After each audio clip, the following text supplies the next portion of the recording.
sometimes we're going to ask you, have you rebooted the computer? For sure. And you can't get mad about that, because a lot of the times, honestly, like, it's computers, and computers have memory in them, and they have, hard drive space and stuff like that, and temporary files. And so sometimes literally going in and doing a full shutdown of the computer, going to get a cup of coffee, coming back and turning it back on will do wonders for you, although it pisses you off because you don't want to have to shut down all your applications. Putting it to sleep is not restarting it. That's actually a really good point, and something that should be mentioned. With Windows 10, there's a special little function that's already enabled where if you shut down your computer, you're not actually shutting down your computer. You're putting it to sleep.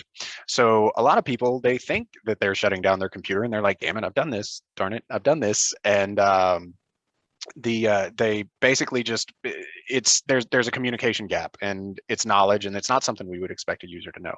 A restart, however, will shut down and bring up your computer. So a lot of times when you're doing a restart as opposed to a shutdown, you'll have a lot better results. That's good to know. And the more you know, right? Yeah. Right. Knowing is half the battle. That's what Shipwreck used to say.